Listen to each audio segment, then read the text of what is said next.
સૌથી વધુ હિન્દુઓ, સુરતના હિન્દુઓ અહીં પીઝા ખાતા ને અહીં ઈંડા ખાય છે. સૌથી વધારે હિન્દુઓ આમલેટ ખાય છે. સૌથી વધારે હિન્દુઓ વ્યભિચારી છે. સૌથી આ બધા ફાર્મની અંદર પાર્ટીઓ નબળી થાય. મને નામ આવડે બાપુ, હું બોલી શકું એટલી તાકાત છે મારામાં. એ વ્યક્તિના નામ એ મને કાંઈ કરી શકે એમ નથી. મારી પાસે મસલ પાવર છે, માઇન્ડ પાવર છે. એ હિજડાઓની ફોજે રાષ્ટ્રને ખતરામાં મૂકી દીધું. સંપત્તિ કાંઈ ન થાય બાપુ, કોઈ મારીને લઈ જાય. અને પૈસા આટલું જીવાય? આ જીવન આજીવિકા માટે છે કે આ જીવન માટે છે? આજીવિકા માટે પૈસા કમાવા માટે જીવવાનું? કૂતરા ક્યાં કાંઈ મહેનત કરે છે? 12-15 વર્ષ દસ્તાવેજ વગરના મકાનમાં રહે છે અને જલસા કરીને મરી જાય છે. આપણે એમાં જ હોય તો પછી એમાં જોઈન્ટ થઈ જાવ. આમાં હું કામગીરી કરો?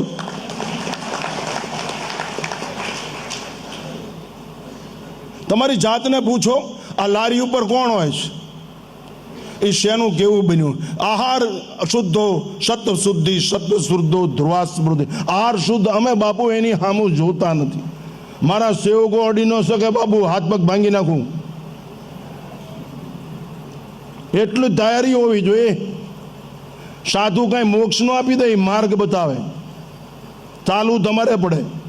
અમને ક્યારેય કુપથગામી ભાળો ભડાકો કરીને મારી ન નાખો, તમને તમારા બાપના આમ છે. અમે રાષ્ટ્ર માટે સમર્પિત છીએ. અમારું જીવન વૈદિક સંસ્કૃતિ માટે સમર્પિત છે. અને રાત અને દિવસ રોજ 400 કિલોમીટરનો પ્રવાસ કરું છું. હું જ્યાં મહંત છું ત્યાં પેટીમાં 10 લાખ રૂપિયાનું ચિલર આવે છે. અત્યારે દિલ્હી સુધી કોઈ બોલે એવું નથી.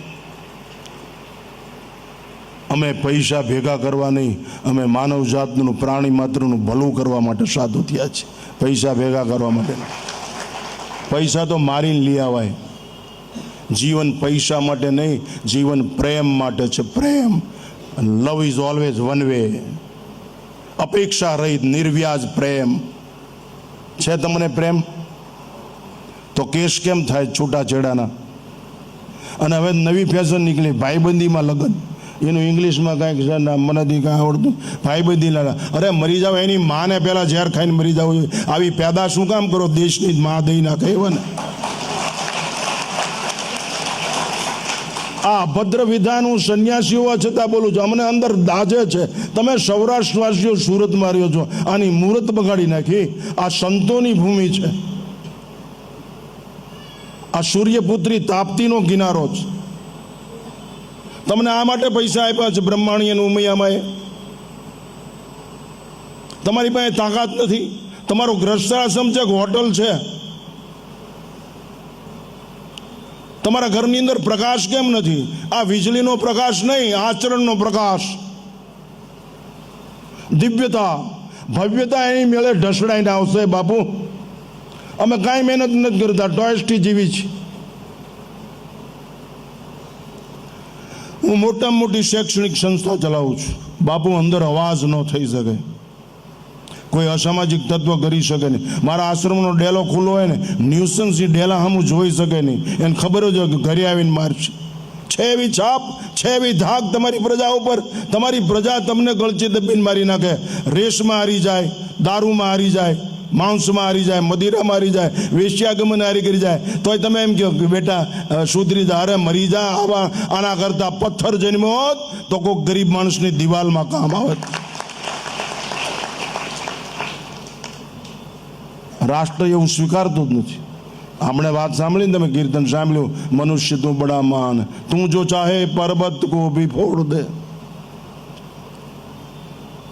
માટે માતાઓને પહેલી નૈતિક ફરજ છે કે તમે તમારા ઉછેરમાં ફેર છે. ઉછેર સારો કરો. ઘરનું વાતાવરણ શબ્દથી ભરી દો, દિવ્ય શબ્દોથી. કીર્તન ગાઓ, ભજન ગાઓ. અરે ડોસી વગરનું ઘર શમશાનથી બેદ છે. અહીં વૃદ્ધાશ્રમ હોય, ડોસી જ અનુભવની ખાણ છે. એ જ પકડીને લઈ જશે. આ ખોડિયારમાં છે, આ ચાઉનમાં જો આ ચકલી રહી, જો કલુડી રહ્યું. પ્રકૃતિ સાથે તાદાત્મ્ય એ જ કેળવાવશે અને વિકૃતિને જન્મ નહીં આપવા દે. એ ડોસીની તાકાત. એ ડોસીને ઓટલે ખાવા નથી આપતા, કાઢી મૂકો. અમને બાવાને હાર પહેરાવીને, શાલ ઉઠાડીને, ભેટ પૂજાનું કવર આપી તમને મોક્ષ નહીં મળે. શું અમારા બાપનો ખજાનો છે? તારી માને પહેલા પગે લાગ, તારી માનું પહેલા ભલું કર. ધર્મ એને કહેવાય. તો મા બાપ ઓટલે બેઠા હોય અને અમારે અહીંયા ઓલા બાપુ આવ્યા, દોસ્ત કોઈના બાપની તાકાત નથી કે જે મા બાપથી વિમુખ થાય અને સુખ પ્રાપ્ત કરી લે. એવું કોઈ સંતો કહેતા હોય ને એને પાણો મારીને મારી નાખો. એવું બને જ નહીં. જેને જન્મ આપ્યો એ જન્મદાત્રી, એ પિતા, એને તમે ગણો નહીં. અને તમને દારૂની બોટલ ગમે, ગંજી બધાનું પનું ગમે. ગીતાના શ્લોકમાં શું ગાવા છે? રામાયણની ચોપાઈ જે તમારું પરમ કલ્યાણ કરે એમ છે, જે મનુષ્ય ચરિતાર્થ કરી દે જીવનને, એવી ચોપાઈઓ છે. સજ્જનોનો સંગ કરો. નબળા માણસનો શું કામ સંગ કરવો છે? એને સુધારવા પ્રયત્ન કરો, એવું આચરણ કરો.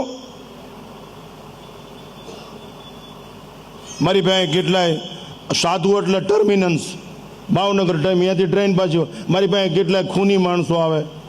એક વખત તો 21 ખૂન કરેલો માણસ આવ્યો. આ એરિયાના માણસ હશે તો કદાચ એને દુઃખ થાય. દારૂડિયા આવે, જુગારી આવે, અમે એને સુધારવા પ્રયત્ન કરી, ધક્કો નથી મારતા, દરવાજા બંધ નથી કરતા. ટર્મિનન્સ સંત એ ટર્મિનન્સ પોઈન્ટ છે. અમે તમે અહીંથી કંઈક લઈને જજો, બાપુ ભારે હારે બોલે એમ કાંઈ કલ્યાણ નહીં થઈ જાય. અમલ હશે તો જીવન નિર્મલ થશે. હું એકવાર એક કાઠી દરબારને અહીંયા બેઠો તો સારું ગુંડલામણે, વલ્ગુભાઈ ખુમાણ. મને બાપુ એક લીટીમાં અમારો ડાયરો સમજી જાય એવું કહો. મેં કીધું કહુંબો ખરલમાં રહી જાય રહ્યો, એને મીઠો કરજો. આ એકદમ તળબદ્ધ સાહેબ સમજી જાય, કારણ કે એનો એ સંસ્કાર છે. તો તમે અમે બોલીએ એનો અમલ કરજો. અમને ન માનો તો કાંઈ નહીં, ઋષિઓના શબ્દોનો સ્વીકાર કરો, નહીંતર તમારો શિકાર થઈ જશે. મનુષ્ય તરીકેનો અધિકાર ગુમાવી બેસશો. કરો. છોકરું થનગનાટ વાળું હોવું જોઈએ, છોકરું ઉમંગ વાળું હોવું જોઈએ, છોકરું નાચતું કૂદતું હોવું જોઈએ. છોકરાને એવી તૈયાર કરો ઘોડિયામાં બીક બગતાવાનું ગુજરું આમ એ નહીં. જેની માં બાથરૂમમાં વંદો ભાડ્યા પછી, ગરોળી ભર્યા પછી નાવા ન જાય, એની માં શું મોજ મારે, એ શું કરી દેતી હતી. તમારી દીકરીને કયો પર્સમાં છરી રાખે, લિપસ્ટિકની બોટલ ન રહે તો કાંઈ નહીં, છરી રાખે અને કાતિલને પહેલા ભરાવીને મારી નાખે. પરિણામ જે આવું એ આવે. દેશ બચશે તો જ. આપણે કંઈ ન કરાય.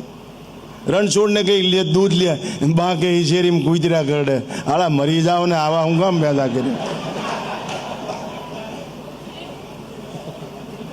અમે કૂતરા શું મોતથી નથી. આ છાતી ઉપર કેટલી વાર 303 આવી ગઈ. ગોળીઓના ઘા છે, છરીઓના ઘા છે. બાપુ આ દેશની 52 સ્ત્રીઓ દીકરીઓને આ ખંભે બચાવેલી છે મુસલમાનના હાથમાંથી, જાનના જોખમે.